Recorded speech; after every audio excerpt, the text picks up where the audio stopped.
Utah Hoops set to take on Sam Houston in the Fort Myers tip-off campus game in Salt Lake City tomorrow night. Both teams are 3-0. Utes look to start the season at 4-0. In another contest, Utah State Aggies will visit San Diego. That's the University of San Diego, I believe, not San Diego State. And that is sports.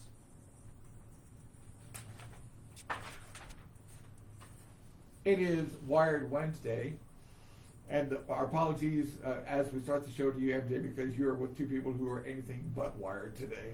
You know, and that's okay, because technically I think I might have fallen asleep around 11:30 last night-ish. You know, this community has been doing some big things over the last few weeks, and finally we had our performance for the Children's Justice Center last night. Yeah. So that was such a hit. Any pictures?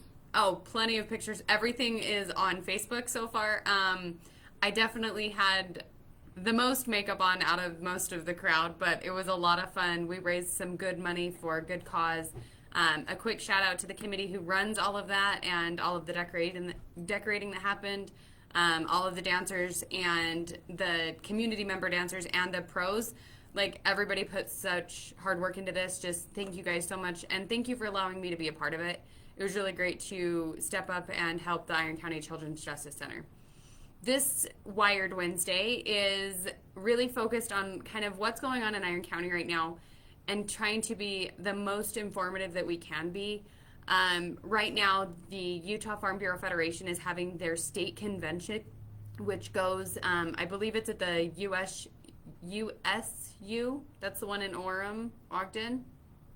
And they're doing the Utah Convention this week. It started this morning and it goes through Saturday. There are so many good meetings and so many good things that are going to come about from that. And just a quick reiteration of what the Utah Farm Bureau Federation is, and you can visit their website at utahfarmbureau.org and kind of go through what this organization is all about. It's one that I hold dear to my heart because it really keeps the agriculture alive in Iron County. And there's a lot of committees that meet and subcommittees that meet throughout the state, and we have a lot of good interaction. You know, with the Federation, or the Farm Bureau Federation specifically, you can really get inspired to help and do everything that we can do, because they deal with issues such as water, which is a huge topic right now, and where Iron County gets their water, where it should come from, how to kind of be best stewards of water. Although they're not the Water Conservancy District, they work very closely with the state, local, regional, and local conservations to figure out where we can best utilize our water while producing the agriculture that we can. I'm sorry, I'm still looking for these pictures. You can't find any pictures online? I'm looking at Facebook right now. I'm looking at their website. They don't have anything. Wow. Okay. Well, maybe. Let's see if I can. Here, I think I took a couple with my phone for the Children's Justice Center, and let's see. So my face was. I see you on the poster there, so there's that. Well, that's what my face looked like. I was. Are we auditioning for Avatar? Yes, basically. I had to dance in Run, Run, Rudolph. So I couldn't make my partner Rudolph because I'm not a Santa figure. So we had to do a Santa figure for my dance partner, and so I was Rudolph. And the one picture that I have is pre-reindeer nose, and then I have one picture with my reindeer nose. There you go. I like it. And for those of you seeing live on Facebook, there is the image on my phone. So I'm pretty bad with technology You today. need to send that to me. Oh my gosh, That it was. That needs to be a news story. No, it was a lot of fun. You know, there was lots of different levels of dancing, and you know, the 3 award winners were Dave Staley from Staley West. He raised the most really? money. Wow, Yep, good he for him. raised the most money. Jackson Ames with the Enoch Police Department. He won for the Judge's Choice, and People's Choice was Michael Barr. who has now gone back to the Utah Utah Shakespearean Shakespeare Festival, yeah. Yes, and we are so grateful for his service to the Gateway Preparatory Academy. But we're so excited as a community to have him back with the Shakespearean Festival and really just bring it back to what it was with the consistency and the product output. So it was really incredible to just get to know those guys on a deeper level and be able to raise, funds for a really good cause. So, and, speaking of like fundraising season and all the things going on, we also have the Holiday Jubilee of Trees coming up, and they're going to be on the radio show next week. Okay. And Where that be held this year? Heritage. Yeah. Heritage Center. Yep, the Heritage Center again. They are definitely going to have the man with the plan come down through and land on Center and Main again. And from what I understand, there's a competition out there, and somebody has to correct me where I'm wrong on this, but there may be a child who gets to ride in Santa's sleigh this year. So I'm not sure where it's being published or where it is out there, but I've heard rumors of such activity happening. So it's going to come in with a bang. I know that the Christmas tree lighting ceremony is set for the Saturday after Thanksgiving. Yes, so they would be on the Wednesday before Thanksgiving, which is next week. It We is- are a it's week next away from week. Thanksgiving. Yes. Oh my Hannah. What really? Like, by the way, it's gonna be January, Oh. even though it feels like January. Yeah. It Oh feels my like that. gosh. Yes, so it's And I gonna won't be here next week. Oh, thank you for that heads up, because now I'm gonna have to run the bar. Chris, you're gonna be here though, right? Like, okay. Mate, guys, you can't tease me like this. Oh no, you'll walk in I- there. You have to turn the furnace on to get it to warm up. Yeah, start the broiler, right? And with this season of giving, I know that some people may get a little fatigued, about all the different programs going on and which ones to give a little bit more to, which ones not to give so much to, or whatever that looks like for you and your situation. But I really encourage, if you feel prompted, or if your heartstrings are tugged, or you get those goosebump feelings, give what you can. $1 is still $1, and it helps significantly. And as the community comes together, like Iron County always does. Always does. Yeah. Always does. Like, there is not a program out there that doesn't receive the benefits of being in this community just because we are like family. And I mean, not to just circle back to the Federation, but the Federation does that too. It's an organization that operates year round, and we're always fighting. We're always having those conversations. We're always trying to create good synergy moving forward, and moving forward with a plan of action to figure out how to keep agriculture alive in Iron County, how to keep Iron County alive with the water going on. By the way, Yes. does it surprise you a little bit when to yourself when you say the word trying to keep agriculture alive in Iron County? From the standpoint, like, to my mind, that's like just a given. But do you have concerns about the future of agriculture in Iron County? In the lifetime that I've lived on my own in Iron County, and then, yes, livestock and agriculture has changed drastically just in the last, I've been here 14 years, 15 years in May, okay, by myself, living on my own, doing my own thing, okay? My family has been in Cedar City since 1840. And I can go back through the stories, or back through even my Nana, she still lives in her house that she moved into in the 40s. I guess the 50s technically. But, all of the different things, you can see the progression of kind of, it sounds really bad to say, but like the phasing out, or the pushing out of agriculture. You look at town as a whole, there's this 1914 picture that was taken, and town is literally on the east side of Main Street, and that's all town is. Mm-hmm. And on the west side of Main Street to Lay Hill was cropland, Oh yeah. right? And anything on the other side of Lay Hill and the Cove subdivision and the arena, those were all pasture lands, and grazing lands. And then you go from Westview all the way to the 56Y, and that was, again, farmland, and that was considered out of town. Because if you think of a horse and buggy, it took you an hour or two, to get out to the Y on a horse. right? Unless you're like totally galloping the whole way and, then it's a little shorter. But, It still takes us that long in the company vehicle they have for us here. well, I'm not going to make any assessments about that. But, and then you go into, well, people just keep moving here and nobody wants to stop the growth. Well, there's twofold to that. Everybody wants more public things or public things available. Well, that comes with population growth because it is funded by tax revenue. And I'm not the end-all be-all. I don't know everything. I'm continually being educated about this and the process of. People have been throwing the word critical mass out there, in the last few months or so of Iron County as a whole is reaching that 50,000 population that a lot of big box stores and a lot of big things wait for because they know at that point they're sustainable, but they know they're really sustainable and profitable over the 10-year period from reaching that critical mass. So then you go into what dynamics and what things do we want to keep alive in Iron County.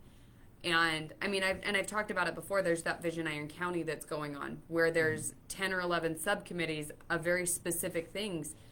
And where mine's economic development, the one that I serve on, voluntarily, I don't get paid. I get there, and I listen and we try to create synergy with what's going on. But you go into how Iron County should grow and the way that it is growing. You have like spot up subdivisions that don't really have any infrastructure around them, but somebody wanted to sell their land because nobody else wanted to buy it, or the family died off and didn't want to stay in agriculture, so the farm got sold to the highest bidder, and that's the world we live in, right? But then there's also water laws that are being, I'm not going to say neglected, but they're being used in an interesting fashion where there's very dividing opinions on. If you can subdivide 100 acres into 400 homes, how does that 100 acres of water still serve that many households when it barely served the 100 acres? Right. Barely. Not like we're not in a wetland, guys. We've always lived in high desert. Water has always been an issue, whether people have always wanted to talk about it or not. Right? We've always lived in a high desert. This is a high desert, type of environment. So going through what that looks like and what that looks like for Iron County, the Utah Farm Bureau Federation is a great advocate for that because they try to see the balance. They've seen, and as a state organization, Utah Farm Bureau Federation, they've seen what's happened in Salt Lake and Weber County and all of the counties to the west that I can't remember because I'm not that well knowledged in the northern counties. But do you remember when Santaquin was actually separate from Provo? Oh, yeah, very much so. Right? Or when Provo was actually separated from Lehi? Or from Salt Lake City. Right, or from Salt Lake City. Like Draper used to have agricultural land all yeah. around it. Bluffdale, huh? Rough, all of those different things. Or you got up to the north side of Utah County by Lehi and stuff, and it was pretty open up there. Right, and that has changed drastically over the last 15 years. Right? And you just have more and more being pushed more and more out, but the water is kind of Festival. And I see the public turnout for things like that. I have to think that we're at least acknowledging its importance in the community. It's a nicety. People want the reels and the thrills and the like going and seeing 2 longhorn cattle that are in Pipe Springs National Monument. That's great. Longhorns aren't domestic, have never been a part of Utah's agricultural system. We don't have the correct feed Right. for them. But it's a nicety. They want to see them, but they don't want to be involved with them. Nobody wants to know how sausage is made. They want to taste it. Really. Nobody wants to know all of the nitty-gritty things or the laws that they think are... I'm guessing you don't want to know how lipstick is made. Oh, no, I don't wear lipstick for a reason. Bleh. Yeah, okay. Although last night I did have a great makeup artist, and that was definitely a thing. But you go through the different processes of it, and people don't want to be told, they don't want to have delayed gratification. They want instant gratification. Well, that's true. Right? So if you're told, no, you can't have this piece of land because it raises 10 beef cows and it feeds 200 people on an annual basis, which is just statistics, and I'm throwing out, I'm not saying these are You're accurate. making up these numbers. Right. Just for example. Right, for an example, but they don't want to be told they can't go and have, you know, a soccer field on that 10 acres. Right? They want to be able to go and have all of their leisurely activities because at some point the cows don't matter. Right? Nobody's paying attention to the core of kind of what the United States is about, right? We're still exporting more food than we're keeping, which is an issue. Right? We're importing food that's not of high quality or high standard, so people can get sick, you know. And when you control the food, you control the population, and that's what, you know. I'm not going down that rabbit hole, but there's some really critical things that are happening that people are not paying attention to, and you know who runs the, you know, your ability to grow a garden is diminished. You know, they want green lawns, but they don't want, you know, they don't want to know how to reinvest in the land and get vegetables out of it. They can go to the store for a fraction of the price and pick it up, but when the stores go empty, where are we at? And we experienced that in the last 2 years. Well, and there is a certain, I think, ability that we should have, a skill set that we should develop that would allow us to have some self-sufficiency. There's no question in my mind about that. But I still wonder if we as a community are in fact turning our back on agriculture. I hear what you're saying, but I'm not there yet. You know what I'm saying? I think we still have great respect and appreciation for livestock. For agriculture operations here. I think it is at the base with the normal, you know, the day-to-day operations of what's going on. Yes, there's a huge respect for it. Most producers are respected in the grocery stores and everything else. When it comes to a priority list in what's actually being developed or pushed out or being approved or not being approved, the producers can't afford a retail price of land because their livestock won't return that profit because of all of the market. You know, we want to keep food costs low so everybody can afford it, but we don't see how that affects the baseline of what a producer looks like. I guess the question I'm asking is, if we blew up the west side of Cedar City and that area, and it was still all fields and agriculture, would the producers still be producing there, or have they moved on from these things? I don't believe so. You don't think so? I think that if we actually started as a community coming together and making sure that there was specific areas dedicated to agriculture, like putting them in a trust and saying this is agricultural land that can be untouched and undeveloped for 100 years, and put it in that long term of a plan, people would start turning an eye and turning into this collective group of keeping agriculture alive. Interesting. Well, No, you're good. Thank you guys for joining us for Wired Wednesday. This has been McKenna Hansen, your local Farm Bureau financial agent and real estate Did you agent. say local or vocal? Well, a little Or bit would of they both both. I apply? kind of get a little opinionated on this, but I'm very passionate about it. So 435-592-2021. I am your local Farm Bureau financial agent serving all insurance needs, specializing with commercial and agriculture. Thank you guys for joining us for Wired Wednesday, every Wednesday morning from 8:30 to 9. And one last time, let's go check what's happening on the highways. Captain Craig is